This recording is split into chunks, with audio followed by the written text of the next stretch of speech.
Tiffany Wong with news from here in Taiwan and around the world. Taiwan has issued a land warning as Typhoon Dalai approaches from the southwest. The Central Weather Administration has expanded its list of affected areas to include 18 counties and cities. Much of the country, including New Taipei, Taoyuan, and Hsinchu in the north, can expect heavy rain and strong winds. At the time of broadcast, 4 counties have already announced the suspension of work and classes for Monday. Typhoon Dalai is expected to continue moving northward, with peak impacts likely from Sunday afternoon through Monday morning. Reservists are arriving for duty as Taiwan's military gears up for its largest annual military drills. This year's Hangguang exercises will test the country's preparedness in the face of increasing tensions with China. Reporting for duty, these are just some of the record 22,000 reservists taking part in Taiwan's annual Hangguang exercise. They're training to repel a possible Chinese invasion, and Taiwan's defense ministry is testing how quickly they can switch from civilian to military life. 也不是说什么心理准备啊，就是因为5年没叫着了，第一次叫着，就遇到旱。心态上要不要适应时间？需要1-2天就习惯了。 China claims Taiwan as part of its territory and has not ruled out the use of force to bring the country under control. In recent years, Chinese military activity around Taiwan has intensified, increasing the need for more dynamic training. That's why parts of this year's exercises will be unscripted, designed to make combat simulations more realistic. They'll also feature some of Taiwan's newest military tech, including the US-made HIMARS rocket system. Experts say pairing HIMARS with locally made rocket artillery like the Thunderbolt 2000 could help it counter China's much larger military. Rating 2000可以进行面目标的打击，及中共企图登陆的船团以及舟坡。那海马式炮兵飞弹除了可以跨区支援之外，也可以进行精准的打击敌方的地面部队集结点或是港口。 This year's Hangguang exercises are set to be the largest ever, and many of its reserve and active duty units will be put to the test when they begin on July 9th. Kamashri and Tiffany Wong for TaiwanPlus. As he turns 90, the Dalai Lama renews a message from earlier this week, his hope to live beyond 130 and continue resisting Beijing's control.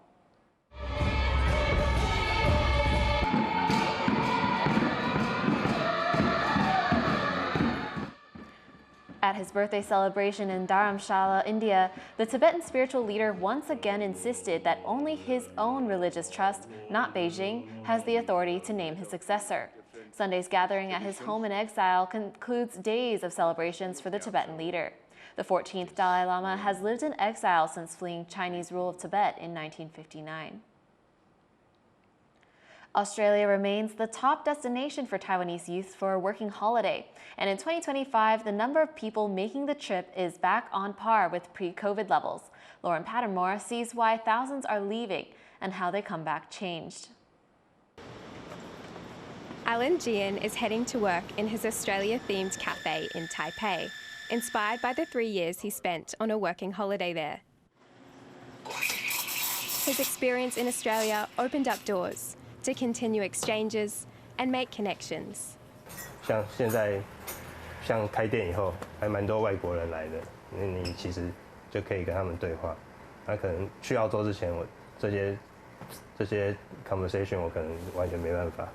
In just over 10 years, more than 110,000 Taiwanese have made the trip to Australia under this program, which allows them to live, travel and take short-term jobs while exploring the country. One of these people is Mike Shi. Because I was a police officer in Taiwan, so I will say I don't like the environment, so I quit. He arrived in November 2023, working in designer clothing after 7 years in the police force in Taipei. He says he picked Australia because of its reputation of being simple to obtain a visa, the higher pay on offer, and the country's popularity among Taiwanese. He's extended his 1-year visa to add another year and wants to travel elsewhere afterward. I think my learning is just, if you want to do something, just go for it. And if you don't try, you never know. For Ray Lai from Jiayi in southern Taiwan and now living in Taipei, the hardest part of her 2 years away was coming home. Back in 2019, she remembers life there feeling easier and being less stressed. So it's kind of feel like if you're willing to work hard, and then you will get a certain amount of money that can provide you with like a lifestyle that you want. Ray mainly worked in a meat factory in the rural town of Gundagai, population 1,700, but also explored the country's landscapes, ticking off major cities. Her time overseas made her see things differently. Your job doesn't represent you as a person, but I think that is something that I slowly learned after I was like in Australia and until now. And I think that is a very valuable experience that is kind of hard for people maybe never leave Taiwan to understand. But the working holiday isn't always a dream. Mike and Ray did shifts on blueberry farms briefly, where the pay was low and work laborious. In recent years, unions in Australia have called for a government inquiry into underpayment and poor working conditions on these farms. Last year, Taiwan's representative office in Brisbane also warned of rising scams targeting young Taiwanese in the country. One tourist went temporarily missing after one scam. Despite these challenges, Australia remains a popular destination for working holiday makers. Experts have been speaking to me, saying returnees act as informal ambassadors, bringing back language skills and cultural insights. The people-to-people ties are deepened, creating a soft power between the two countries. It's a vision Alan shares. 之后的话，可能觉得可能会再办，像前阵子有办一些澳洲的讲座活动，对，那我觉得主要就是以澳洲为主嘛，所以之后的话可能也会继续办活动啊。From making coffee to working in factories, the working holiday experience gave Mike, Ray and Alan more than just a paycheck. It brought new perspectives. Despite hardships, for many Taiwanese, Australia is a place for more opportunities to see the world and make meaningful connections. Chris Ma, Jeffrey Chen and Lauren Padamore for TaiwanPlus. More and more schools in Taiwan's countryside are shutting down as a low birth rate leaves them too short on students. But for parents and for rural towns trying to stage a comeback, the lack of schools is a persistent headache. John Van Trieste reports. Ms. Liao and her two children start their day early. There isn't much choice. The kids' old elementary school shut down without warning. Their only option was a school much farther away. It's been rough on everyone, and not just because of the longer distance. 要重新适应新的环境，佮重新适应迄个新的同学。拄开始啦，拄开始1、2年的时阵，就是靠一学期，因为伊去互同学去互霸凌，嘿，所以靠一学期。啊，我就是逐工拢爱找方式甲伊沟通。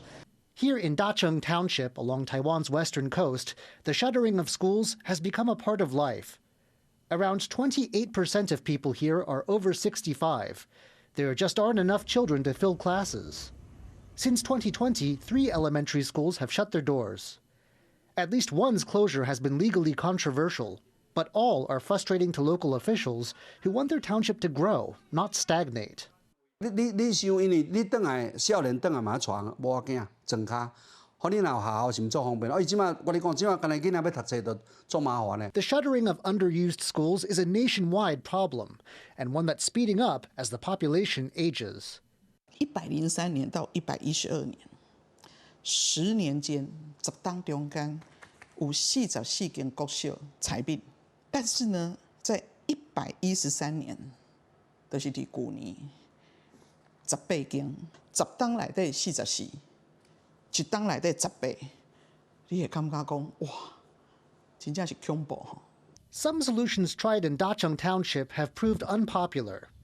Treating schools as places for a day trip for students from elsewhere means closed schools do at least see some occasional foot traffic. But locals say the community and its children don't really benefit. But there are some other creative proposals for helping underused schools stay open. 这间学校有真好的画图的设备，甲教室，啊，咱是毋是会当用车、用交通车，甲这两间学校的学生？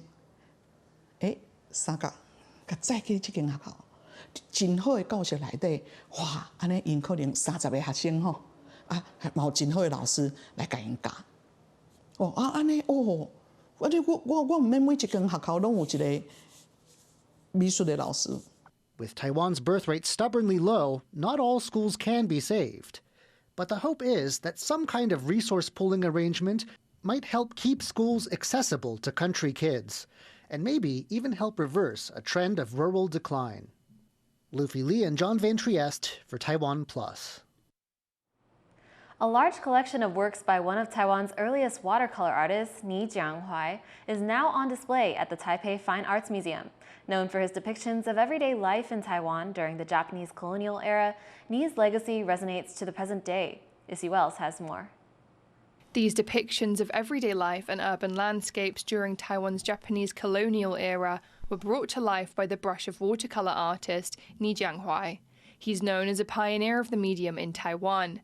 And after years of restoration and research, one of the most extensive presentations of his works is now open to the public. 那这个展览的缘起就要追溯到2023年一个名为“时空胶囊”的捐赠案。当时尼家的后代捐赠了大批作品给北美馆，那总数将近500件，是我们馆史上面在40年的馆史上面史无前例的。 Born in 1894, Ni was the first Taiwanese student of Japanese painter Ishikawa Kenichiro, who first introduced him to watercolors. But faced with the financial realities of pursuing a life in the arts, Ni decided to embark on a career in the mining industry instead. Still, he never stopped painting. 因为他自己本身有在同时经营矿业，其实已经占据他相当多的时间了。可是他自己还是勤于创作，就对艺术他无法割舍，所以他也一直在从事创作。那他老实说，他也没有多少时间，所以他的风格或者说他的画法来讲，他都是以他周遭的生活场景譬如说他工作的一个场景，他的矿场，或者是他居住他的居所，他居住的所在地基隆，那么他在 描绘基隆的一些城市的景观。 And those daily scenes, including Taiwan's mines and the harbours of Geelong, are celebrated not only for their artistic beauty, but also as rich historical records of their time. Like the stamps on some works like this one, showing the seal of approval by inspections from Geelong Fortress Command, a reminder of the oversight of the Japanese military at the time. Also among the vast materials donated were the artist's personal diaries, in which he detailed his dream of having his own gallery, the Baofeng Art Museum, which has been brought to life here, complete with a free admission sign and a library, just as he had envisaged in his notes. And although it didn't materialize in his lifetime, visitors can walk through it today as part of the journey through his evolution. 觉得这个展很棒的地方是它 让我们认识从一个台湾画家，他对于整个水彩画的整个发展的状况。然后我觉得他的画作里面对于不管是台湾的景点或者是国外的景点，他的画都呈现出一个让人家觉得很细腻、很舒服的一个色调这样子。 And that delicate style admired by visitors today is only part of Ni's legacy. The artist remained deeply committed to nurturing and developing Taiwan's art scene. From his participation in Taiwan's Watercolor Society to founding the Taiwan Painting Institute, mentoring younger artists.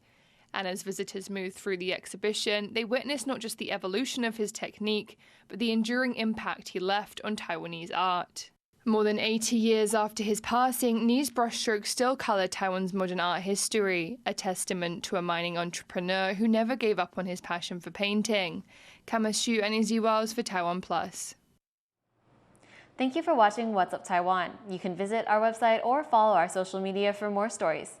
Finally, check out this footage of waves from Typhoon Danas hitting Kaohsiung in southern Taiwan. I'm Tiffany Wong. Take care and see you next time.